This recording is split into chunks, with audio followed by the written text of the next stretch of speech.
Hello guys. Welcome back to my channel. In this video I'm going to recap the movie The Woman in Black. It is an English horror film. Released in 2012. This video contains major spoilers. Watch out.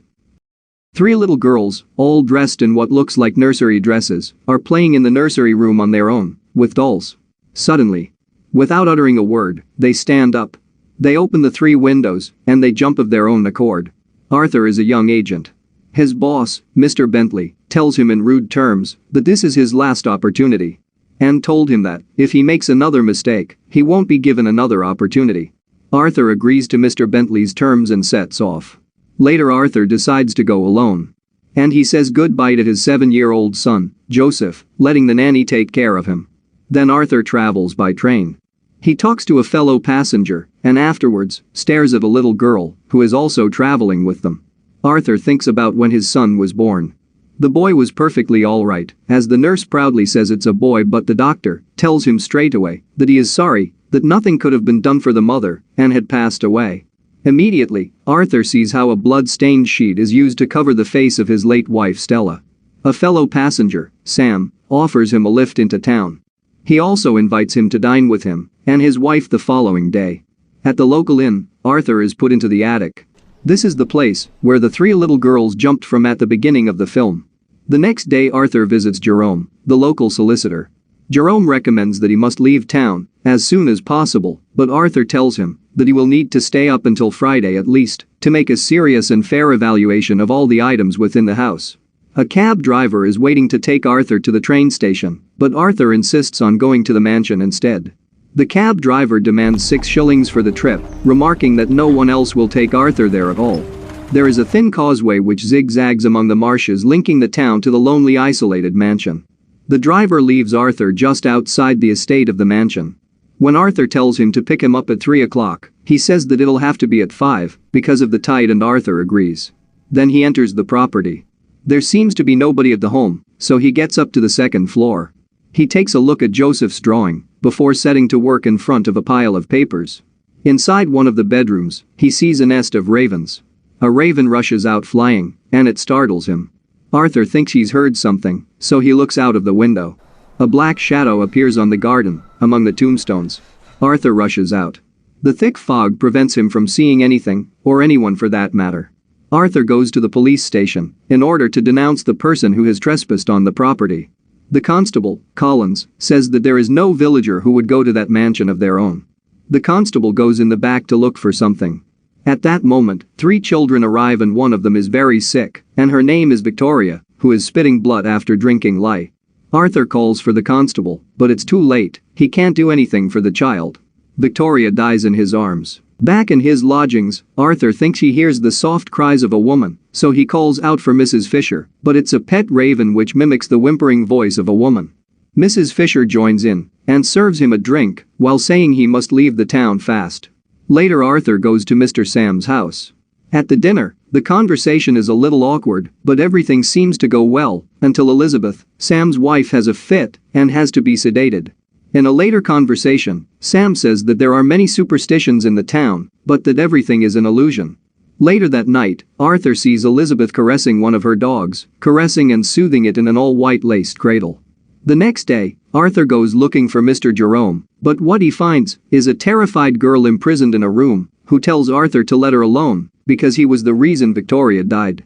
The 2 men then leave to the house, and on the way they are met by a group of men. The big man who lost his daughter recently was also there and said that his daughter Victoria died because of Arthur's visit to the town. Sam drives Arthur to the mansion in his motorcar and offers to pick him up at 11, but Arthur tells him that he prefers to spend the night in the mansion, so Sam lends him his dog to keep Arthur company. In the mansion, Arthur lights some candles. One of the rooms can't be unlocked with any of the keys, so he turns his attention to a heavy wooden box with the name Nathaniel written on it. Arthur makes a daguerreotype go round, and he sees for a split second the dark eyes of the woman in black. After some time Arthur goes through some photographs and notices some words scribbled on them. A shadow passes by, and the dog begins to bark. Arthur follows the dog outside, who barks close to the tombstone of Nathaniel. When they go back to the mansion, Arthur sees the woman in black retreating from close to the window. When Arthur goes to that room, he looks out and sees the dilapidated view. Right at his back, the woman in black appears and immediately disappears. He doesn't see her, but he feels something, so he looks around. That woman was Janet, who had a tombstone alongside Nathaniel's. Through the documents, it looks like Janet gave up her child for adoption because she was not mentally fit. It is also revealed that Nathaniel was adopted by Janet's sister Alice, who keeps this as a secret and raises Nathaniel as her own son. Through many letters, Arthur comes to know that Janet was very displeased as she wasn't even allowed to visit her own son. After the accident that took the life of Nathaniel, his body was never found in the marshlands. Janet appears as a hidden figure in one of the photos with Nathaniel as the child in the photographs. Arthur falls asleep, and the shadow of the woman in black gets close, but the dog barks and scares her. Arthur wakes up and walks along the dark corridor up to the locked room. He tries to open this door, but he could not.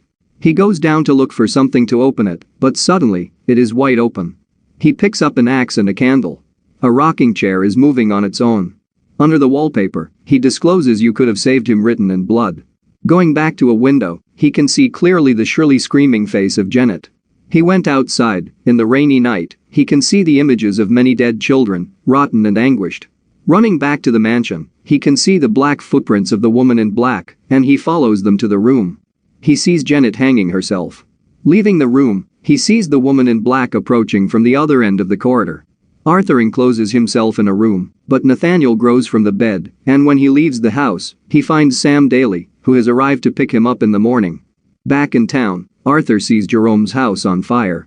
He goes into the house and gets to the basement and sees Lucy set herself on fire, prompted by the woman in black. Arthur can't do anything to save her. And he goes out of the house and Sam drives him to his house. Elizabeth tells Arthur about Janet in front of her son's tombstone.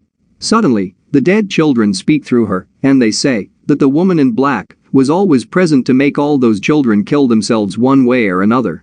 Sam arrives when Elizabeth has another fit, while repeating she is coming over and over again. Before passing out, Elizabeth draws a picture of Arthur with his son beside a train engine.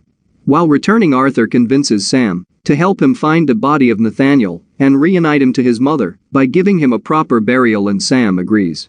Now Arthur ties himself with a rope to Sam's car. Arthur goes in the black slimy goo of the marshlands. Finally, Sam pulls Arthur out, and he takes out what seems a hidden wagon, and within it, the body of Nathaniel. The car can't hold the wagon, which slides back into the bog, but Arthur climbs over it and out of the bog, carrying Nathaniel's corpse. Arthur enshrouds Nathaniel's body. Then he puts the postcards sent to him by his mother and other mechanical toys around the dead body as he waits for the woman in black. Meanwhile, Sam sees his dead son entering a room. When he follows his son and enters the room, he is imprisoned and calls for help, but Arthur could not hear him. The corridor gets even more darker. The woman in black shouts and scares Arthur, but suddenly she disappears. The other door also opens, setting Sam free. They open Janet's tomb and place Nathaniel's body on top of hers, thinking that the curse has been lifted. Few days later, the two of them receive Joseph with his nanny at the train station. The nanny goes to pay for tickets back to London as Arthur and Sam talk. Joseph releases Arthur's hand and jumps onto the train track while a train is approaching. Arthur sees the woman in black, and then his eyes dart to his son walking on the tracks. Arthur jumps onto the tracks to save Joseph, but the train runs them over. Sam, who obtained the power to see in slow-mo, can see all the dead children and the screaming woman in black at the other side of the track through the gaps of the moving wagons. Arthur is holding Joseph in an empty train station. Realizes he is dead. Stella welcomes them both into the afterlife, and they tenderly walk on together along the tracks. Thank you for watching my video. Have a great day.